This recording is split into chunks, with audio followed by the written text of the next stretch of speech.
Prague off the beaten track, Vinohrady takes you away from the crowds to the city's hidden gems.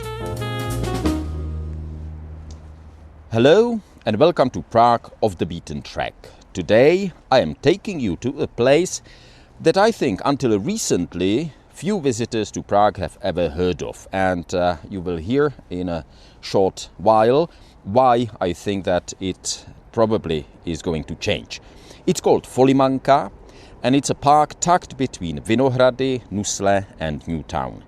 It lies on the northern, quite steep slope of the Botič Valley, where the stream of this name flows on its way towards the Vltava River. Today it is a place known especially for its open-air playground and sports hall of the same name, but long before children played here or athletes trained in the local sports hall, vines and apricot trees covered these sunny hillsides, and deep below them lies something very different, a Cold War bunker that recently became part of a global literary mystery after American author Dan Brown set part of his latest novel, A Secret of Secrets, right here beneath Folimanka. And that, I think, may actually change the fact that very few people heard about Folimanka before. From the practical point of view, I got here from the IP Pavlova metro station. It's quite a short walk, I think about 10-15 minutes. And now I'm going down a rather steep slope, as I mentioned, and different sets of stairs. Perhaps it's a good time to tell you something about how this place became what it is today.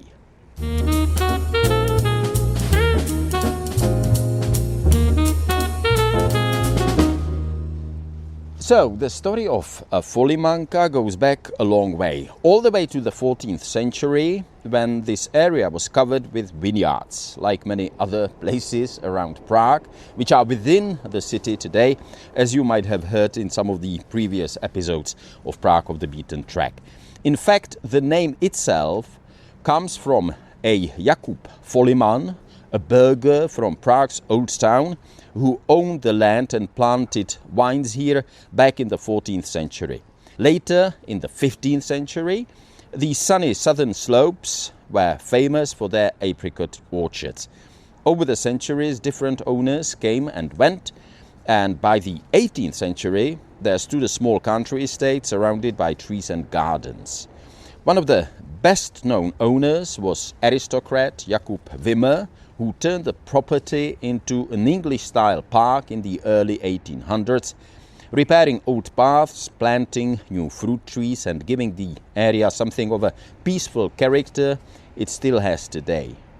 The estate survived well into the 20th century, though its purpose changed several times. After World War I, the former estate started to serve as a children's orthopedic pavilion, part of a children's hospital.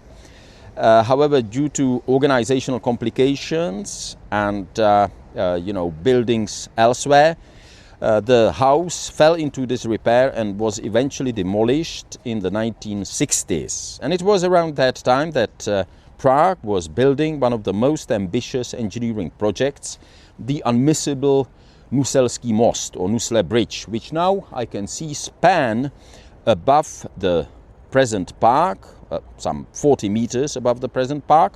So when the bridge was completed in 1973, the city decided to turn the surrounding slopes on the Vinohrady, northern side of the valley, but facing south, into a public green space. And that's how the present Folimanka Park was born, a kind of mix of lawns, trees, fountains and playgrounds that turn what had once been a vineyard and construction site into one of Prague's most cherished urban oases.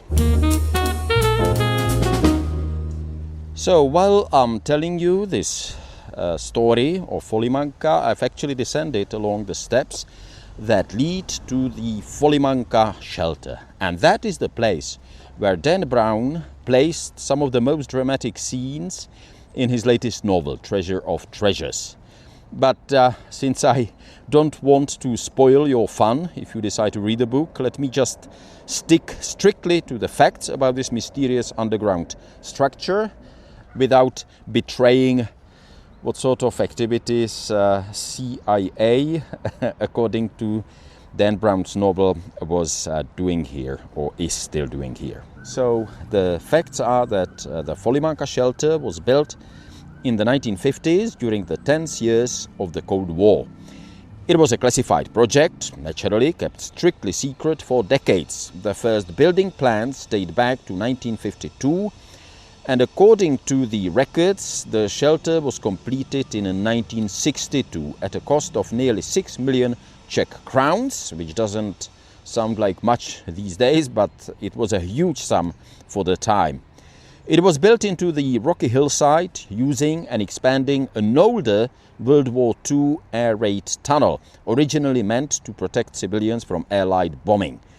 About 20 meters underground, the shelter was designed to withstand the shockwave of a nearby explosion and keep more than 1,000 people alive for 3 full days in case of nuclear or chemical attack. It's in fact a network of concrete corridors that covers more than 1,300 square meters, making it the largest underground facility in Prague's second district. Inside there are wells for drinking water, toilets, a small medical room, and even 2 makeshift morgues. 3 ventilation units could purify the air, while a diesel generator from 1955 supplied electricity and powered the pumps and fans. The shelter has 1 main entrance, 2 emergency exits and several escape hatches leading to the surface. One of them, quite surprisingly I think, next to the ladies' toilet in the park above. Although the shelter was kept secret for decades, it was finally handed over to the city of Prague in the 1990s and opened to the public in 2014. And if you want to visit it, there are occasional guided tours, even in English, but only on certain dates, which you can easily find if you search for Folimanka shelter in your internet browser, and you'll get the English pages with the opening times and tour dates. Unfortunately for me, there's no guided tour today, but I have to say I saw, as I came to the shelter, I saw the doors open, and there was a guard that politely refused to talk to me, but allowed me to photograph the kind of entrance corridor and gave me a brochure, which actually gives me information that you can find online as well. And as I was telling you this, I've come to the Folimanka Sports Hall, a building from the 1970s that serves as the home of USK Praha, the University Sports Club of Prague. And it's known especially for its basketball team with a long and proud tradition, but also a judo team. They've got a kind of their base here, Prague base here, of really top level basketball players and judo fighters.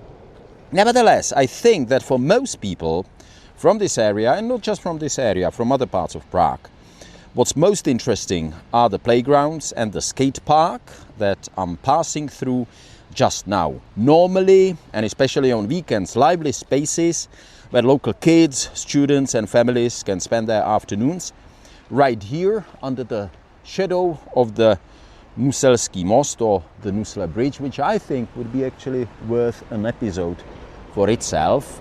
So I will keep that in mind. However, I'm here, I have to say, on a kind of grey weekday October morning. The sky is overcast. There are not many people here right now. But if you are a visitor of Prague and want to find a quiet place for reflections, a quiet walk, you can definitely come here. And what's also noteworthy, and something that you can appreciate on a even on a grey day like when I'm here, are the sculptures that are scattered around the park. They definitely give this otherwise maybe slightly ordinary green space an artistic touch, a kind of open air, smallish but still gallery hidden right beneath the bridge. I suppose the most famous is probably the Bear Family by sculptor Václav Frýdecký, a charming group of 3 sandstone bears that children love to climb on and parents love to photograph. Frýdecký is, by the way, the author of another piece nearby, a graceful figure called the gymnast, which fits perfectly with the park's sporting atmosphere. A bit further on, you can come across other works like skateboarder, undressing and basketball player, which actually stands right in front of the sports hall that I talked about. Together they form an unusual but rather cohesive collection that connects art, play and everyday life. And maybe that's what makes Folimanka Park so special. It's not just a patch of green under a bridge, but a place where history, sport and art all quietly coexist. Along the way, let me mention, I've already passed a couple of refreshment kiosks. Both of them are closed now. No wonder, it's off season. But the larger one normally opens at 11 a.m. even at this time of year. And part of it, there are public toilets. And here's something worth noting. They are totally free of charge, open, and judging by their spotless condition when I stopped by, also well maintained. It may sound like a small thing, something obvious, but believe me, in a city like Prague, where most public toilets are paid and often accept cash only, so if you've got a card, they won't let you in, this feels like a very civilized touch. And I think it's just another reason why Folimanka Park stands out as one of the Prague's most welcoming green spaces. So, now I'm climbing up again, quite slowly I have to say, to reach the crest of the Botič Valley. It's a really steep slope, so there are long stairs between the trees. Step by step I'm leaving the green of the park behind and heading towards the bastion, which perhaps isn't officially part of Folimanka Park, but is definitely connected with it, both geographically and historically. And now I see that the passage that is normally open directly from the park to the bastion is closed for restoration works. So I will probably have to go back and get to the bastion from the Horská Street. And why I do want to get there, because from up there you get a completely different perspective of the whole area, the valley of Folimanka spread below, the Nusle bridge above it, and the line of the new town fortifications, reminding you that this peaceful corner of Prague once stood right on the city's defensive edge. The bastion itself is a beautifully restored remnant of Prague's Baroque fortification, part of the defensive walls built mainly in the 17th century to protect, in this case, the southern edge of the new town. And if you've been following Prague off the beaten track for some time, you may remember that in one of the earlier episodes I talked about Prague's Baroque fortifications elsewhere in the city, and this bastion was part of that very same system. For centuries, this solid structure, I think with its thick stone walls and in some cases also brick walls and angular shape, served purely military purposes, guarding one of the city's most strategic approaches from the Nusle Valley.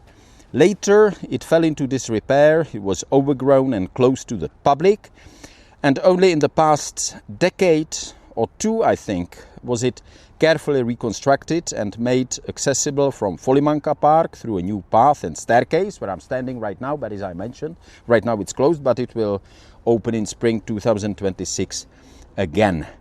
Today the bastion has a completely different life. It's a, I think, quite inviting terrace with views over Prague, a cafe and a quiet cultural space where you can sit among old walls that once defended the city, now protecting, in a way, its peace and beauty.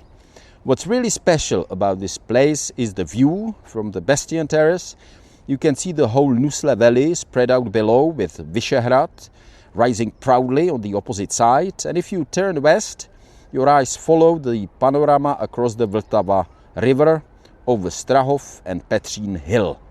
It's a perfect view and a perfect place to end this short walk through Folimanka Park. And finally, I think that perhaps it's not surprising at all that Dan Brown, this famous American author, found inspiration right here for some of the most mysterious scenes in his latest novel. It's not perhaps the most kind of intellectual piece of literature. You can easily find the reviews of more authoritative voices than mine. But it's definitely a novel that's already a bestseller. This place, with its layers of history, hidden tunnels and stunning views, really does spark imagination, as it did Dan Brown's and as it might yours. So, I'm Vinohrady.